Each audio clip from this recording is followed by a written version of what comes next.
دا د یو داسې انسان کیسه ده چې له بېوزله ماشومتوبه پیل کوي او بیا د نړۍ له خونړیو واکمنو څخه ګرځي.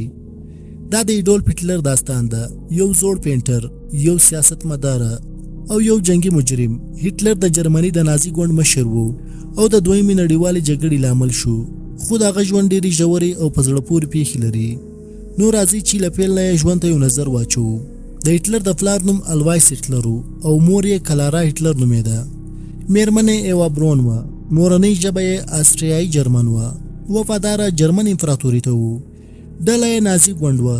زیږونه یې په 20 اپریل 1889 میلادي کال کې براناو امین کې زیږېدلی وو او مرګ یې په 10 اپریل 1945 میلادي کال کې په 50 کلنۍ کې په برلین کې مړ شو.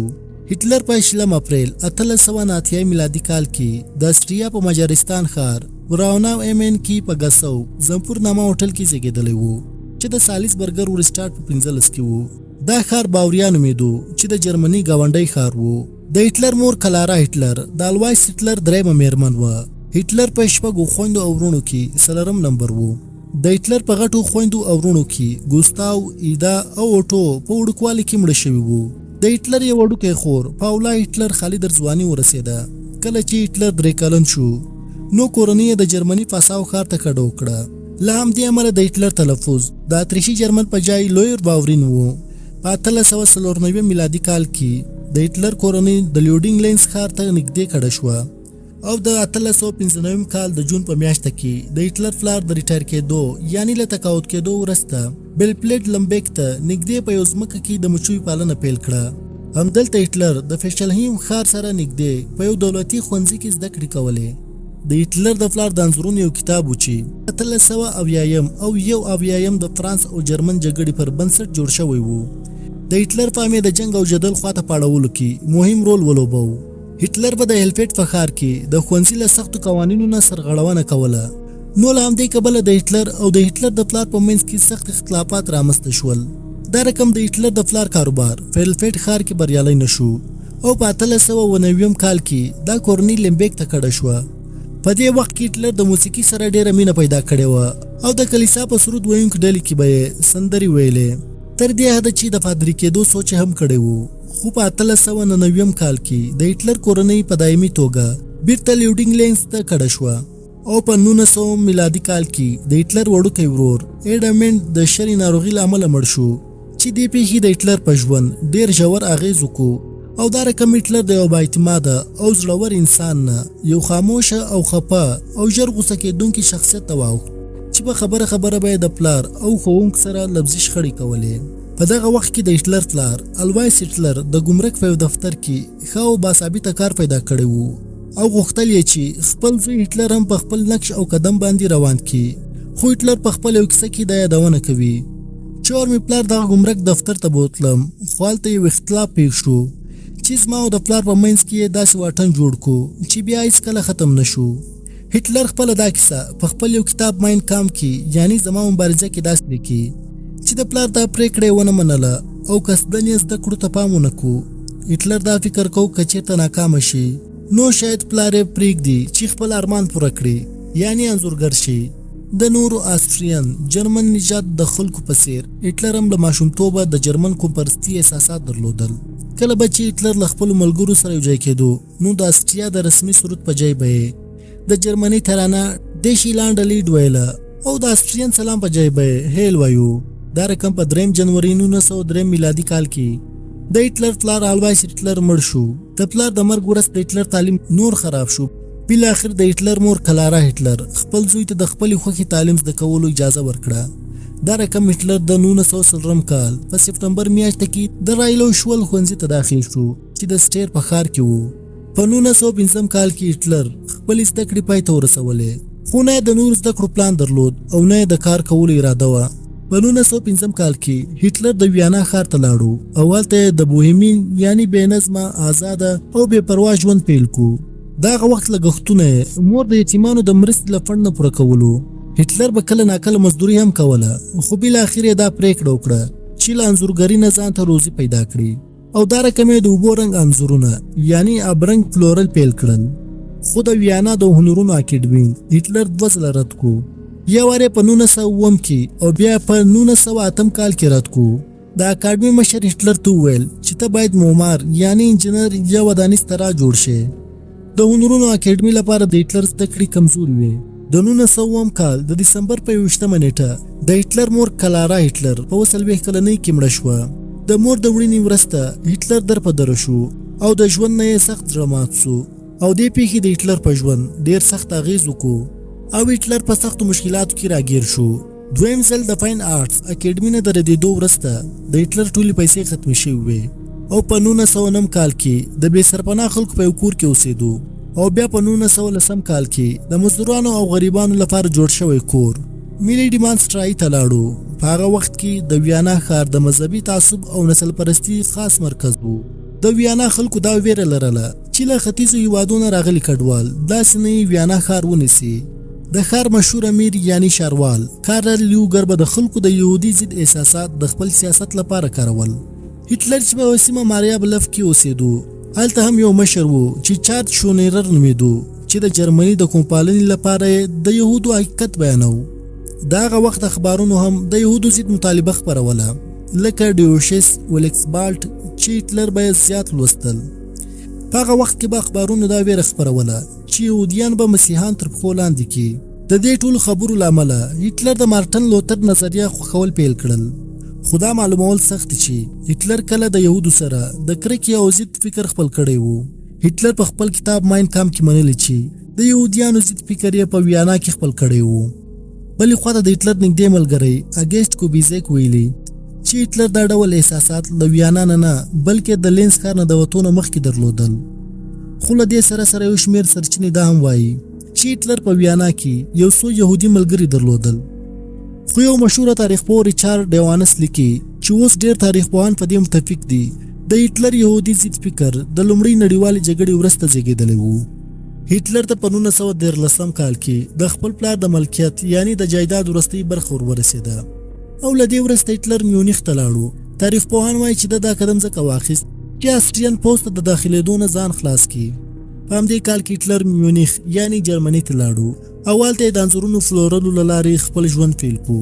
خو دا خاموشه ژوند یې ډېر وخت دوام ونه کړو او په دې وخت کې لومړۍ نړیواله جګړه پیل شوه. په یو خوا کې جرمني، آسټریا، ترکیه او بلغاریا ول او په بلې خوا کې برتانیا، فرانس، روسیه، امریکا او ایټالیا هم ورسته ورګډه شوه. د لومړۍ نړیوالې جګړې سبب دا و چې په 28 جون 1914 کال کې د آسټریا ولیعهد ارشدوک فرانس فریډیناند په سربیا کې وژل شو. دا پیښه د جګړې د پیلېدو لامل شوه. دا رقم آسټریا په سربیا باندې برید وکړو او جرمني د آسټریا ملاتړ وکړو.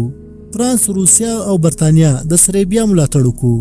لومړۍ نړیواله جګړه دا رقم پیل شوه. کله چې لومړۍ نړیواله جګړه پیل شوه نو هټلر په ډیر شوق سره د جرمني د بایرن ایالت له پوځ سره یو ځای شو. هټلر غوښتل چې د جرمني لپاره وجنګیږي او خپل وطن ته وفاداري وښیي او دا رقم هغه د جرمني په پوځ کې یو عادي سرتیری شو.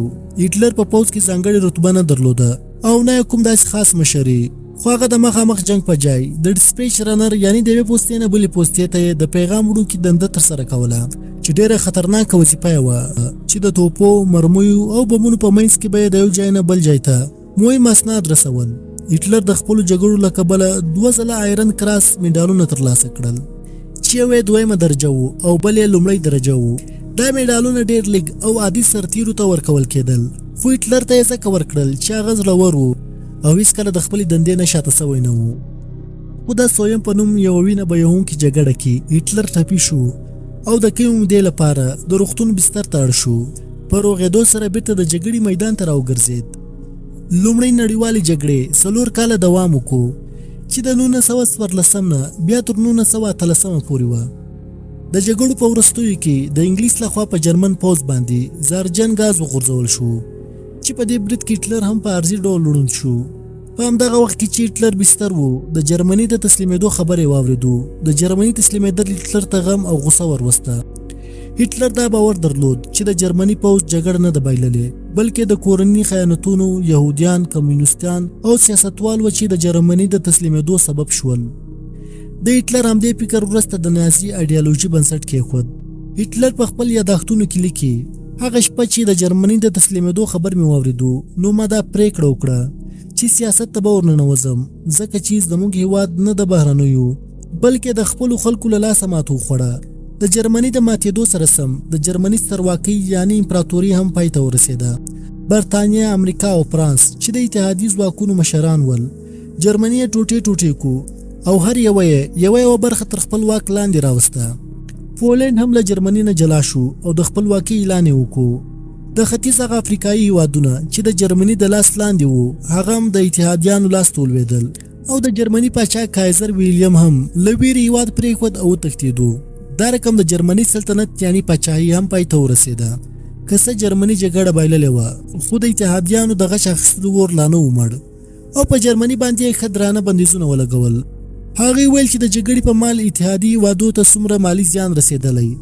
هغه به ټوله جرمني د خپل جیب ورکوي دا توان تقریبا شاوخوا د 100,000 ټنه سرو زرو په ارزښت و د دې دروند بندیز لګېدو نه وروسته جرمني نور هم بېوسه شو اقتصاد یې ودرېد او خلک یې فقر ته مجبوره شول د جرمني ولس د سخت کار زیار او خلو له لارې چې کومې پیسې ګټلې هغه به ټوله د اتحادي هیوادونو خزانې ته تلې جرمن قوم د سخت حالات سره مخ ول په همدې وخت کې هټلر راپورته شو او دا پرېکړه یې وکړه چې خپل قوم به د دې تباهي نه خلاصوي هټلر له یو شمېر نور وطنپالو جرمنیانو سره یو ځای شو او یو سیاسي ګوند یې جوړ کړو او نوم یې جرمن ورکرز پارټي یعنی جرمن کارګر ګوند کېښود وروسته بیا دا ګوند په نازي ګوند باندې مشهوره شو هټلر او دغه د نازي ګوند ملګري ودرېدل او دغه درنو او ظالمانه شرطونو مخالفت یې پیل کړو چې اتحادي هیوادونو په جرمني باندې لګولي وو همدغه مخالفت سبب شو چې هټلر د خلکو په مابینځ کې ډیر مشهور شو او د خلکو پام یې ځان ته راواړو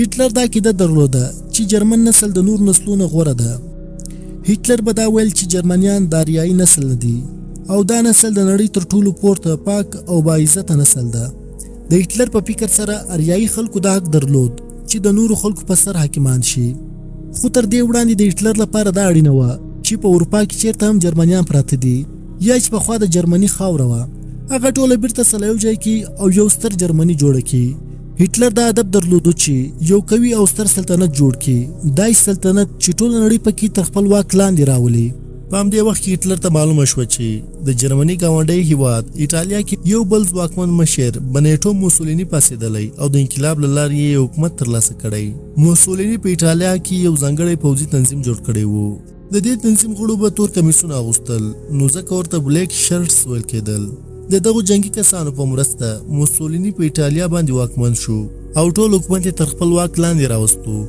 هټلر د موسولیني له انقلاب ډېر اغېزمن شو او دا هم پرېکړه وکړه چې باید په جرمني کې انقلاب راولي او دا رقم هټلر هم یو نظامي ډله جوړه کړه چې غړو به یې نسواري کمیسونه اغوستل او براون شرټس ورته ویل کېدل دې ډلې به د نازي ګوند لپاره نظامي ملاتړ برابرو جلوسونه او د مخالفینو په ضد به یې زور کارو او د نازي نظریې د پراخوالي لپاره به یې کار کوو هټلر به دغه نسواري کمیسو والا ته سټرام ټروپرز ویل چې معنا یې د طوفاني یا تیز برید کوونکي سرتیري په همدې وخت یعنی په 1923 کال کې د فرانس او بلجیم فوزونو په جرمني باندې یې یرغل وکړو او د جرمني هیواد یو مهمه صنعتي سیمه روهر یې ونیوله په دې سیمه کې د جرمني د ډبرو سکرو لویو زیرزمینیانې وې او د پولادو فابریکې هم پکې وې فرانس غوښتل چې د دې منابعو له لارې هغه تاوان واخلي چې د لومړۍ نړیوالې جګړې وروسته په جرمني باندې جبرن لګول شوی و خو د روهر سیمه نیول د جرمني لپاره یو بله سخته ضربه وه د دې پیښې سره سم د جرمني هیواد نور هم کمزوری شو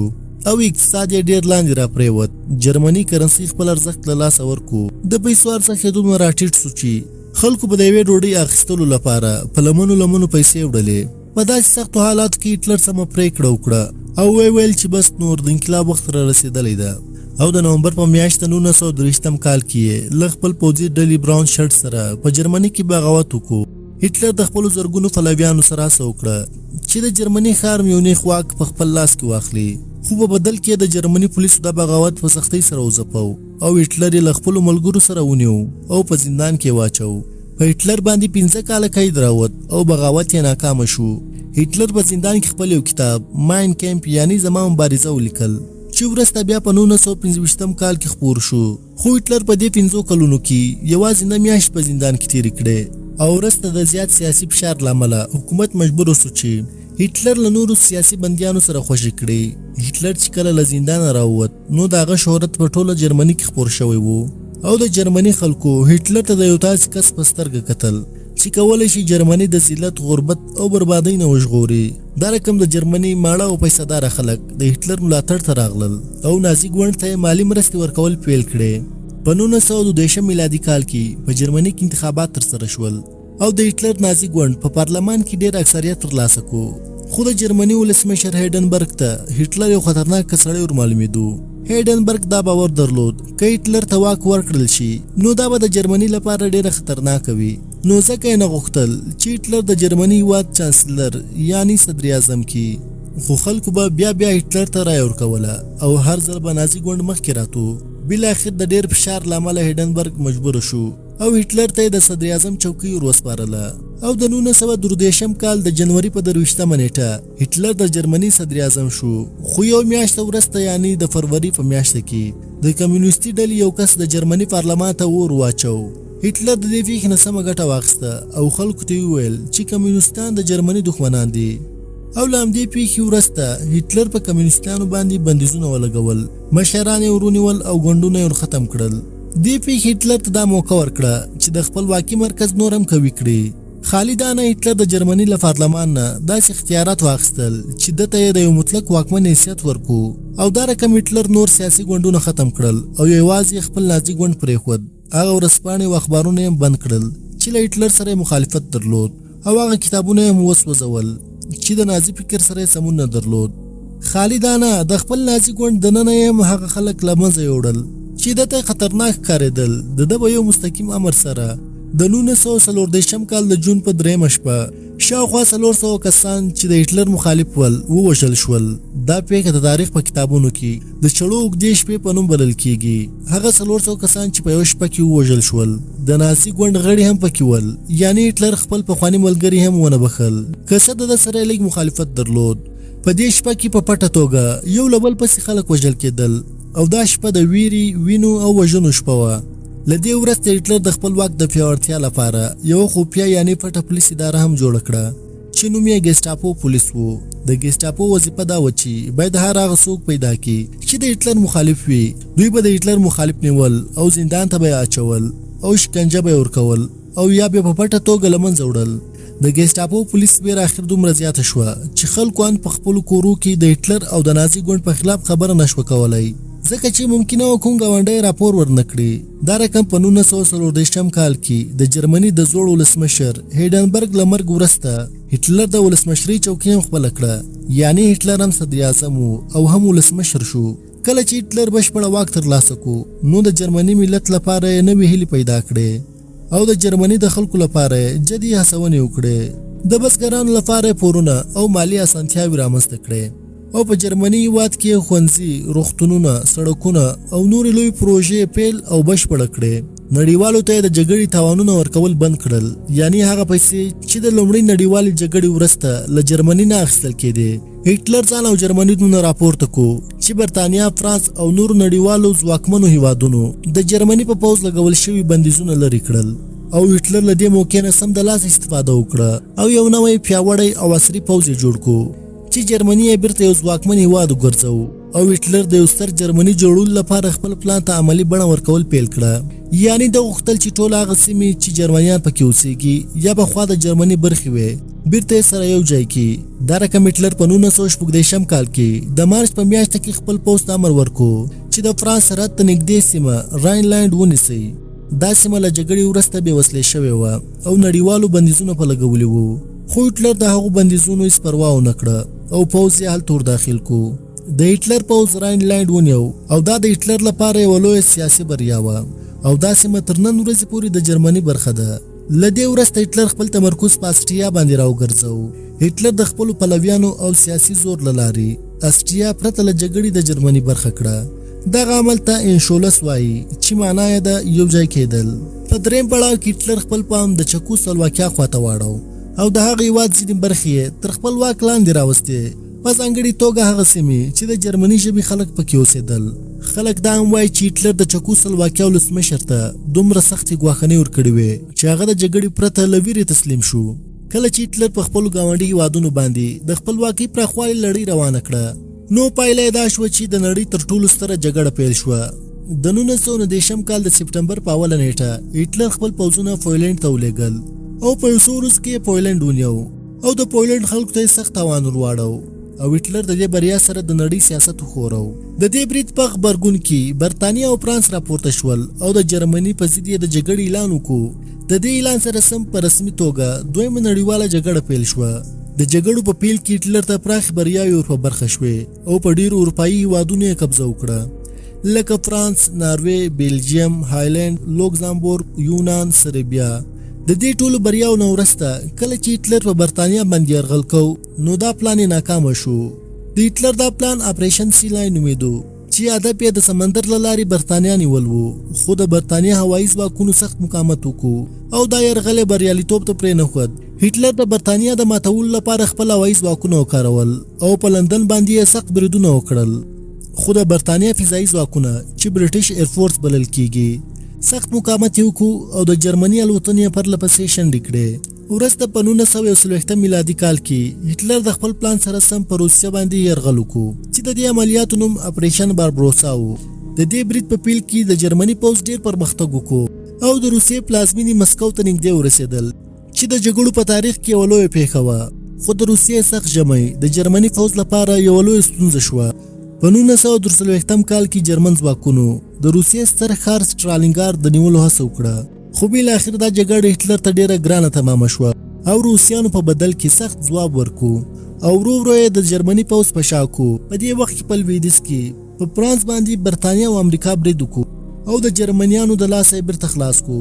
دا رقم د امریکا، برتانیا او د روس پوځونه په جرمني ورننوتل او د اپریل په میاشت کې روسیه ځواکونو برلین ښار محاصره کړو چې هټلر هم په همدې ښار برلین کې و. روسیه ځواکونو د ښار د نیولو جګړه پیل کړه. د 1945 کال د اپریل په 10 نیټه کله چې روسي پوځ د برلین ښار د نیولو لپاره ډیر نږدې و نو هټلر په خپل زیرزمیني یعنی تیخانه کې ځان وژنه وکړه. له دې نیمه ورځ مخکې هټلر د خپلې مینې ایوا برون سره واده کړی و. د هټلر میرمن ایوا برون د زهرجن کپسول له لارې ځان وژنه وکړه او هټلر خپل ځان په سر کې په ګولۍ وویشت او خپل ژوند یې پای ته ورساوه. د هټلر په اړه دا هم ویل کیږي چې هغه په ډیر ظلم سره يهوديان وژلي وو. د يهودو دغه وژنې ته هولوکاسټ ویل کیږي. هولوکاسټ یو عبراني نوم ده چې معنی یې د په اور کې سوځول. دا هغه تاریخي پیښه ده چې پکې د نازي جرمني مشر هټلر او دغه پلویان لخوا وه. د يهوديانو، زیګایانو، معلولینو، همجنس بازانو او د سیاسي مخالفینو له منځه وړلو لپاره پراخ قتل عام شو. دا پیښه د 1913 نه پیل شوه، خو د دویمې نړیوالې جګړې پر مهال یعنی د 1919 نه بیا تر 1945 کال پورې ډیره زیاته شوه. هټلر دا باور درلود چې يهوديان د جرمني اقتصاد خرابوي او د جرمن ولس اصلي دښمنان دي او د نړیوالو سازشونو شاته هم دوی دي، نو ځکه یې د يهوديانو له منځه وړل د خپل نازي نظریې مهمه برخه وګرځول او یو څو کمپونه یې جوړ کړل لکه اوشویتیس تر ټولو لوی او خطرناک کمپ، ټیرا بلانک، سوبیبور، بیزالیک، چیلمونو، ماجرانیک. دا ټولو کمپونه د نازي جرمني لخوا جوړ شوي وو او اکثر یې د پولنډ په خاوره کې وو، هغه ځکه چې دا ځای اشغال شوی وو. دا کمپونه د نازي رژیم د فاینل سلوشن برخه وه، یعنی د يهودو بشپړه له منځه وړل. په دغو کمپونو کې به يهوديان د زهرجنو غازونو، لوږې وهلو ناروغیو او د اور په تنورونو کې به سوځل کېدل. د تاریخ پوهانو د اټکل له مخې هټلر شاوخوا 6 میلیونه يهوديان او نور 15 میلیونه غیر يهوديان وژلي وو. ټول شاوخوا 13 میلیونه پورې انسانان هټلر وژلي ول. په ډیری هیوادونو کې اوس هم هر کال د جنوري 28 د هولوکاسټ د قربانیو د یاد په توګه لمانځل کیږي، خو په اصل کې يهوديان دومره ډېر هم نه مړه شوي لکه څومره چې دوی یادوي. او دا نظر نړیوالو تاریخي اسنادو، عکسونو او ویډیو شواهدو هم رد کړی. راځو اوس د آخري خبرې خواته چې هټلر او جرمني څنګه شکست وخوړ او د هټلر داسې کومې غلطیانې وې چې د جرمني د ماتېدو سبب شوې. د هټلر اوله غلطي په شوروي باندې برید و. هټلر د شوروي اتحاد روسیې سره تړون درلود، خو خپل وعده یې ماته کړه او په روسیې هیواد باندې یې برید وکړو. شوروي هیواد ډېر سخت یخ درلود. جرمني پوځ د یخ، لوږې او د اوږدو فاصلو له امله له منځه لاړو. د هټلر دویمه غلطي د امریکا سره جګړه وه. کله چې جاپان په 1940 کال کې د امریکا په پرل هاربر باندې برید وکړو نو هټلر بیا ځای د امریکا په ضد د جګړې اعلان وکړو. امریکا یو قوي اقتصاد، قوي پوځ او ډېرې وسلې درلودې. دا رقم امریکا د جګړې رخ ور بدل کو او جګړه یې نړیواله کړه او امریکا د جرمني په ضد یو قوي ځواک جوړ شو. د هټلر درېمه غلطي دا و چې په یو وخت کې د ډیرو هیوادونو سره جګړه کول. هټلر غوښتل اروپا، شوروي، افریقا او هم نور ځایونه ونیسي. دا رقم د هټلر فوزونه تقسیم شول، اکمالات یې ګډوډ شول او جګړه یې ډیره پراخه کړه، خو وسایل یې کم وو. د هټلر څلورمه غلطي په 1940 کال کې دا وه امریکا او برتانیا د فرانس په نرمنډۍ باندې برید وکړو، خو هټلر باور نه درلود چې دا اصلي برید ده. د هټلر هغه پوځونه چې پاریس ته نږدې ول ورو یې نه لېږل او ډېر وخت یې ضایع کړو. دا رقم متحدین کامیاب شول او فرانس یې د جرمني نه خلاص کړو. د هټلر پنځمه غلطي د یهودیانو وژنه هولوکاسټ وه. هټلر خپل ډېر وسایل، پوځیان او وخت د یهودیانو په وژلو کې وکارول. دا رقم د جګړې تمرکز له منځه لاړو او د جرمني د منابعو ډیره برخه په کمپونو کې مصرف شوه. د هټلر شپږمه غلطي د خپلو جنرالانو خبره نه منل. هټلر ډیر وخت د خپلو جنرالانو مشورې نه منلې. کله چې به هغوی ویل شاتګ وکړو نو هټلر به په ځواب کې ورته ویل مرګ تر شاتګ غوره ده. دا رقم یې جنګي پلانونه ناکامه شول او پوځیان یې بېجایه مړه شول او احساساتي پرېکړو یې ډېر زیات تاوان ورسوه. د هټلر اوومه غلطي د برتانیا نیمګړی برید و. هټلر غوښتل برتانیا ونیسي، خو یوازې په برتانیا باندې هوایي بریدونه وکړل او پوځیان یې ورښکته نه کړل او برتانیا ژوندۍ پرېښوده چې وروسته د متحدینو مهمو مرکز شو. د هټلر اتمه غلطي دا وه چې خپل ځان ته یې مطلق واک ورکړی و. هر څه یوازې د هټلر په حکم کېدل، بل چا نه شو کولی چې یوه پرېکړه وکړي. دا رقم د هټلر غلط تصمیمونه نه صحیح کېدل او ټول سیستم د یو کس په سر ولاړ و. خو هټلر د غرور، بېثباتیا، کینه او د عجولانه پرېکړو له امله داسې تېروتنې وکړې چې نه یوازې جرمني بلکې ټوله نړۍ ته ستر تاوان ورسوه. تاسو د هټلر په اړه خپل نظر په کمنټ کې شریک کړئ، ویډیو لایک کړئ او له خپلو ملګرو سره یې شریکه کړئ. د نورو معلومات لپاره زموږ یوټیوب چینل انسان او علم سبسکرایب کړئ.